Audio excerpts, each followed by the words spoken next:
This is probably the creepiest, most unexplainable thing that has ever happened to me.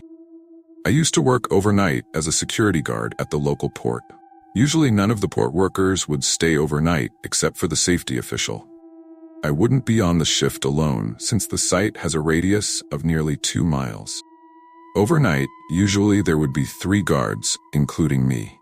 Since the area was fairly big, there were different posts, but front gate was the main entrance area where all of the guards would be stationed overnight, since there was no need to put them in other posts, due to the fact that there was no activity in the site at this time.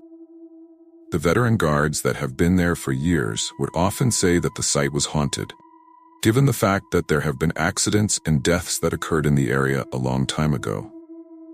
I was aware that people died there due to freak accidents, and I do believe in angels and demons since I'm actually a religious person, but I always thought that the superiors were just messing with the new guys.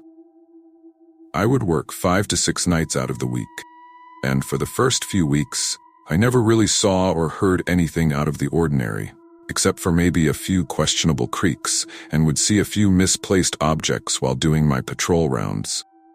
But nothing too crazy.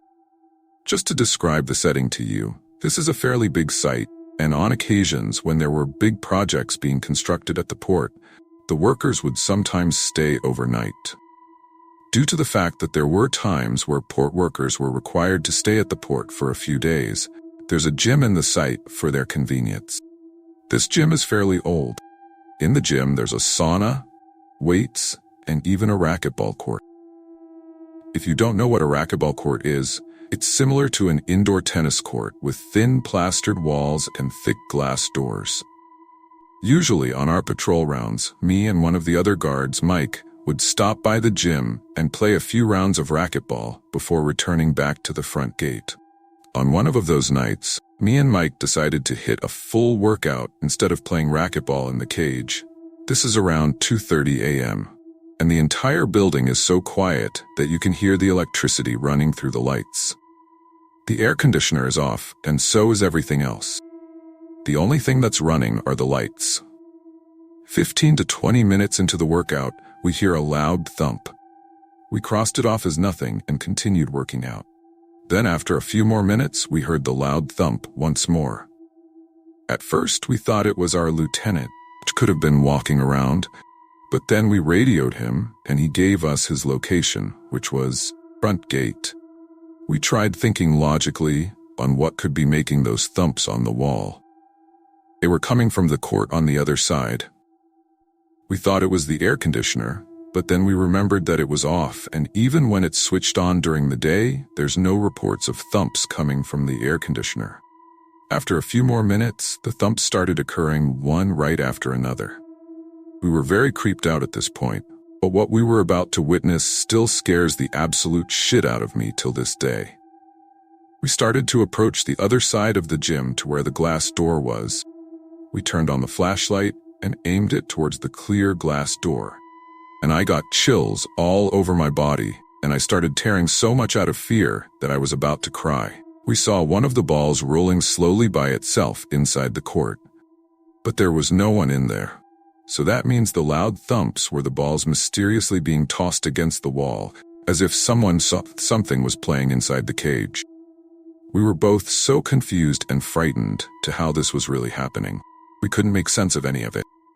We were scared shitless, and we started yelling and running away, because we knew that there was probably something evil toying with us right there. As we sprinted full speed back to the front gate, the lieutenant saw us and asked why we were tearing and running in a ridiculous manner. We told him what we witnessed, and his facial expressions scared us even more. He then said, "That's why there's always guards that quit often. There's something evil in the area, and it's not the first time that something that bad has happened here." He then showed us security footage of dark figures and shadows literally passing through the office areas and lights mysteriously switching on and off. Till this day, I still get chills recounting my experience with my friends and family, and I'm even getting chills right now as I'm typing this.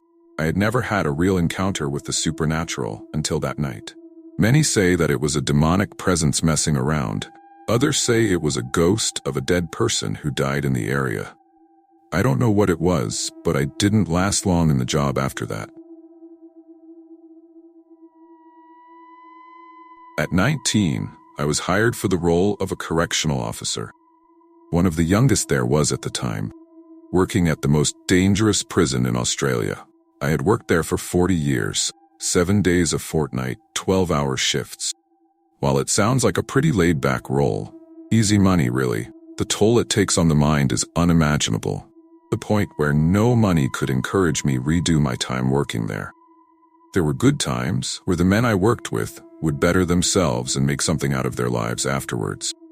But I saw all manner of things, from courtyard fights, public masturbation, to murder and suicide. But none of that is what stuck with me through my time there. You would think so, but no. The one thing that stuck with me through my time there was a short-lived and supernatural experience. There was not a single drop of blood spilled during this experience, yet it was one of the most horrific and graphic things I have ever witnessed. It was a night shift. Come in at 7 p.m., finish at 7 a.m. We very rarely did night shifts, and this was my first one since finishing training. What usually was a staff of 200 people had dwindled down to about 30 by 10 p.m. We weren't left alone per se, but we generally did rounds on our own every hour or so. I was prepared and ready to take on the night, and being the youngest on the team and presumably the most naive, there was rounds of light-hearted teasing directed towards me. You'll have aged to 60 by the end of the night. Be aware of the night crazies, young Padawan. The start of the shift was quiet, peaceful almost. No issues, no weird bumps in the night. The inmates were quiet, dead asleep in their cells. It was probably around 4 in the morning. The tireds were really starting to sink in when I saw the figure shift out the corner of my eye, just outside the unit. At that point, I had just brushed it off as being sleep-deprived and left to myself while the other staff members did their rounds. However, when I saw the figure move back to where it first initially moved from, my alarm bells started going off, quietly at this point. I turned in my chair to face the windows that looked out into the courtyard and focused my eyes on where I saw the figure move to, attempting to peer through the darkness. I saw it, just a shadow. There was something there. Now usually if we saw something strange, we should radio it in case it was a loose inmate. But this wasn't a human figure, so I put it down to maybe being an animal, which as large as it was incredibly unlikely. This was a max security prison. Nothing larger than a rat should be getting in. It took my tired brain longer than it should have to process this information. The alarm bells, that just moments before were a simple quiet whisper of something may be wrong, were now blaring. My now fatigued mind and body were awake, every nerve burning, ready to take action. I leaned over to the control panel and flipped on the outside lights. Nothing was there. Just me and my embarrassingly labored breathing filling the unit. My radio crackled. My supervisor had seen the lights flipped on from the unit she was currently doing rounds in. I had told her I thought I had seen something moving outside, but it was most likely just my eyes playing tricks on me.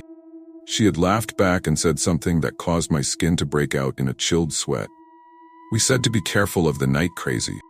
This is a lonely time, and the crazies are lively tonight. Really, it's a sentence that doesn't entirely make sense, unless crazies was a descriptive word of someone, or the name of something. I brushed it off as her and the team trying to spook the literal new kid on the block. But still something lingered inside of me that told me that something was not right. I had half an hour of tainted peace before the next encounter with this shadow, except this time it wasn't outside. It had started as a simple, quiet tapping. Maybe it was the wind, but it's coming from the inside. Well, then maybe it's one of the inmates awake and bored. During the day, the inmates would cause a muck if they were confined to their cells, from tapping, to banging, to blood-curdling screams. The thing was, after a few minutes of thought, it was coming from one of the unoccupied cells. I was still alone at this point, but my unit partner should have been arriving back soon after finishing their rounds. I had stared at that cell door for a few minutes, trying to determine what to do, When the tapping suddenly stopped, my previously furrowed brow softened into a picture of surprise, but mostly relief. Almost immediately after relaxing, the scraping started, a long, painful sound, like someone drawing their nails across a blackboard. I cringed at the sound initially, but then panic took over. It wasn't a loud and deafening sound, but it was there. It was happening when it shouldn't have been. I racked my brain on what to do. Radio in, strange noise coming from unoccupied cell, going to investigate. My unit partner gave their affirmations and reported they would only be a few more minutes, that it's probably nothing, and that I don't need to wait for them to check in on the cell. I wish they had asked me to wait. I stood and walked over to the cell, in a daze, not even a single hesitation. This outward confidence was at war with my insides, my heart pounding, my brain screaming for me to stop, and my lungs burning for air. My stomach was tied up in knots, and even with all these warnings that something was terribly, terribly wrong behind that door, I didn't stop myself for reaching for the latch. I opened the door. I hadn't turned on the cell light. They all turn on at the same time. I didn't want to wake the inmate. The only light poured in from the central unit, by shape blocking most of it, letting a few dim streams through. I stepped in. I don't know why. We aren't allowed to step into a cell before inspecting it, but I did it anyway. I stepped inside and into the corner to let more light in, and I saw it. It was facing away from me, crouched humanoid figure. Its skin was a sickly green-gray color, its knees bent backwards, the kneecaps facing towards me. Its limbs were long and skinny, its joints large bulbs protruding from underneath its skin. Didn't even acknowledge me. It just raised its long arms up above its head, placed the tips of its grotesque digits against the concrete wall of the cell, ever so slowly dragged its fingers down. I had been silent until this point. Fingers were halfway down its path when I let out a small gasp. It paused, just for a second, then it started to stand, its perverted knees cracking as it did. I was frozen. Its head was sat on a dangerously long neck that was almost the length of its demented body. It had to stoop so that its head wouldn't hit the roof. Then it started to turn, but just before I saw its face, the room went black. The door had shut and I crumbled to the floor, screaming, for what felt like hours, but was really only 30 seconds according to my unit partner, who had ran to open the cell door. I was sent home early that day. I expected to hear something about it when I went back into work. There was nothing. Not even light-hearted teasing. It was like nothing had ever happened. A few months after the event, when I had finally settled back into a normal routine, I did some research on the prison. Many old Australian gaols had wretched pasts, filled with torture. This particular gaol was notorious for it back in the day: abuse, torture, hangings, and riots. I wish I had not researched the history of the gaol I worked at, because up until the point I had convinced myself that I was simply sleep-deprived, although that doesn't explain the cell door closing shut and locking. For the most part, the research brought up nothing too daunting, just the typical graphic and gruesome history of Aussie gaols. However, I unearthed a diary entry that was written by a man from those dark times, and one of his last entries really put the nail in the coffin for me. It stayed burned in my mind for these last 40 years.